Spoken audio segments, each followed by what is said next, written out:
किसान साथियों राम राम।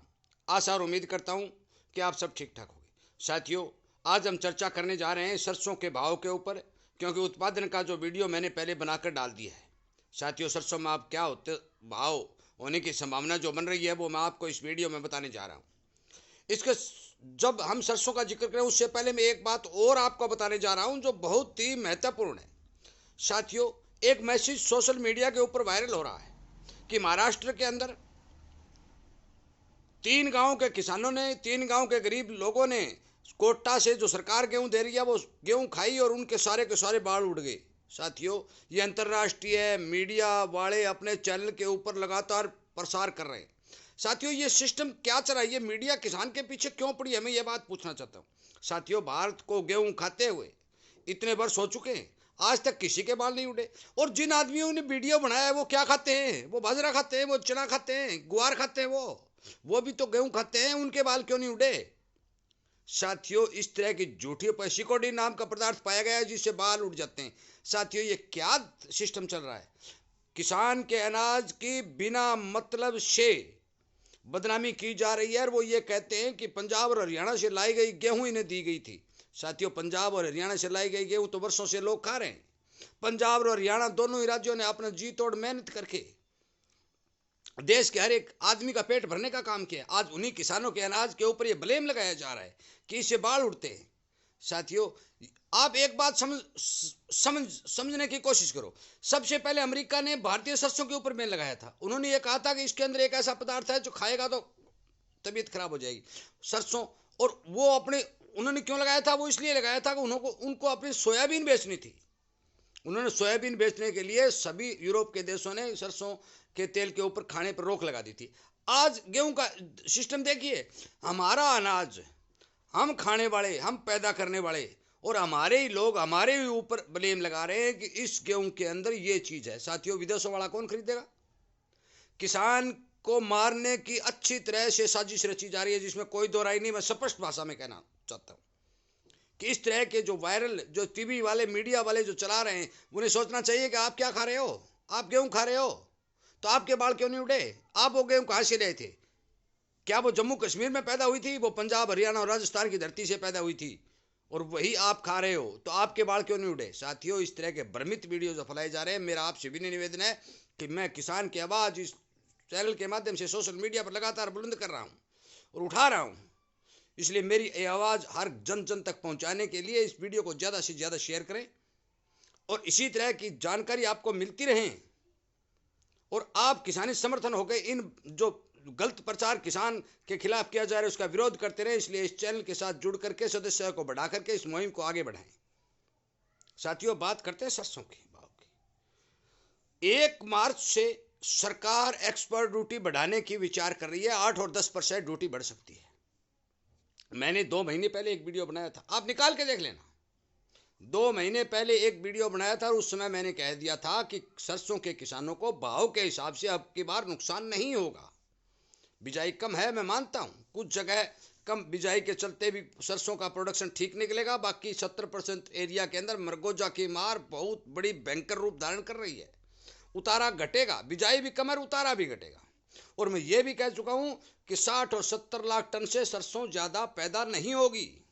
ये इन सब बातों का अच्छी तरह से सरकार को पता चल चुका है और जिसी कारण 15 मार्च से सरसों की खरीद शुरू कर दी है। आज जयपुर का भाव बढ़ करके 6500 रुपए तक बोले जा रहा है। आप हिसाब लगाइए, जो 6000 थी 500 रुपए बढ़ गए। अभी सीजन बाकी है, हो सकता है सीजन में 150 रुपए घट बच जाए, वो अलग बात है, परंतु सरसों के अंदर मंदा नहीं है। आप अपनी सरसों एमएसपी पर आराम से बेच सकते हैं। जिन किसानों ने पंजीकरण नहीं करवाया है वो पंजीकरण करवा लें, पोर्टल खुल जाएगा। और इतने एमएसपी से नीचे एक भी दाना सरसों का न बेचें। मैं आपसे हाथ जोड़कर रिक्वेस्ट करता हूं, प्रार्थना करता हूं। साथियों, भय फैलाया जा रहा है, भ्रम फैलाया जा रहा है। मुझे पता है किसान की मजबूरी है, वो उसे अनाज बेचना पड़ता है, परंतु अरे भाई 10 दिन 15 दिन तो निकल सकते हैं। अब की बार सरकार कोई आनाकानी नहीं करेगी क्योंकि सरसों की अच्छी तरह से पैदावार का जो आंकड़ा है वो सरकार के पास पहुंच चुका है। साथियों, मेरी बात पर ध्यान, तभी मिलों के हिसाब से तेजी बनती आ रही है। नहीं, आज तक आपने कभी देखा था क्या कि इधर से सरसों की फसल आई और इधर से सरसों तेज होनी शुरू हो गई हो? अब की बार जो फसल आई है, जो ही सरसों के अंदर 10, 20, 50 रुपए की बढ़त रोजाना दर्ज की जा रही है। ये बात गौर करने वाली है साथियों। मुझे दुख तो होता है कि हर तरह से भारतीय किसान को मार पड़ रही है, भारतीय अनाज को बदनाम किया जा रहा है और भारतीय किसान को भाव नहीं दिया जा रहा। परंतु फिर भी मुझे एक बात का और भी दुख है कि इतनी ज्यादा मार किसान पर पड़ रही है और मैं लगातार किसान की आवाज उठा रहा हूं। और मैं देख रहा हूं कि 1-1.25 साल पहले मैंने ये चैनल बनाया था, 1-1.25 साल पहले बने हुए चैनल को किसानों ने समर्थन कितना दिया है साथियों। हम अपनी ही लड़ाई लड़के जा रहे, खराब हो रहे हैं। हमारा घाटा हमारी खुद की लड़ाई से हो रहा है।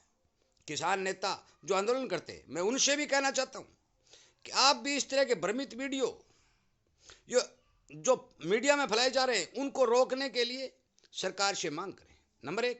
नंबर 2, किसान को ठीक भाव दिया जाए और फसल के सीजन में दिया जाए, इस बारे भी मांग करें साथियों। अकेली एमएसपी के ऊपर मांग करने से कुछ नहीं होता। इधर आप एमएसपी मांग रहे हैं, उधर आपके अनाज की बदनामी की जा रही है। इस तरह की यदि बदनामी, आम आदमी जो वीडियो देखेगा और वो सुनेगा कि इस गेहूं के अंदर तो ये जहर है, तो वो खाएगा कौन? और खाएगा नहीं तो वो खरीदेगा कौन साथियों? झूठी जानकारी। ये कहते हैं कि सिकोलिन नाम, अरे सिटोडिन, फिटोडिन, फिलारान, दिकड़ा, जो भी पदार्थ इसके अंदर है, तो वो आपके शरीर में जा रहा है, तो आज तक नुकसान क्यों नहीं हुआ? अब क्यों 3 गांवों को लोगों को क्यों हुआ साथियों? यही बात सरसों के अंदर है। हमारे प्रधानमंत्री जी अमेरिका गए, ट्रंप साहब से यह पूछना चाहिए था कि भारत की जनता सरसों का तेल खाती है, आज तक एक भी नहीं मरा। फिर अमेरिका की जनता सरसों का तेल खाएगी तो कैसे मर जाएगी साथियों? इस तरह के प्रश्न यदि हमारे नेता, हमारे विशेषज्ञ विदेशों के लोगों से नहीं करेंगे, तब तक हमारी प्रगति नहीं हो सकती, क्योंकि हमारे अनाज के गायक नहीं बन सकते, और गायक नहीं बन सकते तब तक किसान को मुंह मांगा भाव नहीं मिल सकता, जायज भाव नहीं मिल सकता। एक बात नोट कर लें, मैं किसान किसको कह रहा हूं ये भी सुन लें। मैं किसान उसको कह रहा हूं जो खेती करता है, जो खेती के साथ जुड़ा हुआ है, चाहे वो मजदूर हो या छोटा व्यापारी हो, वो किसान की श्रेणी में आता है। ये बात नोट कर लें आप।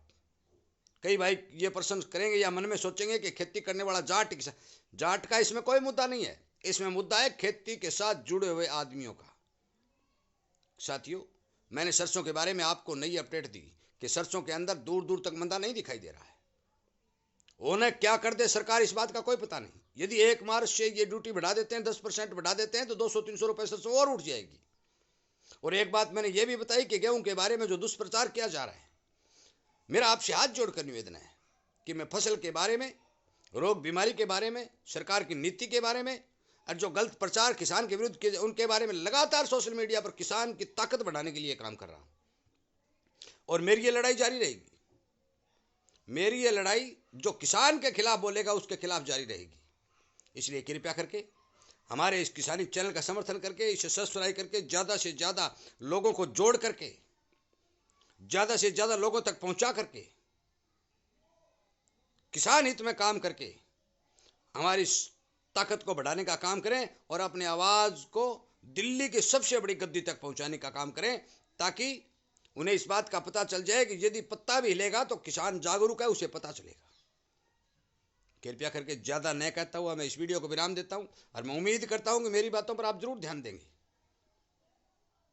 और जो मैं आशा और उम्मीद के साथ काम कर रहा हूं इसका समर्थन करेंगे। वीडियो सुनने के लिए, लाइक और शेयर करने के लिए, चैनल के साथ जुड़ करके संगठन को बढ़ाने के लिए आप सबका बहुत बहुत धन्यवाद करते हुए मैं उम्मीद करूंगा कि भगवान की दया से किसान के घर अब की बार ठीक ठाक अनाज का उत्पादन बन करके किसान को ठीक भाव मिले। जय हिंद।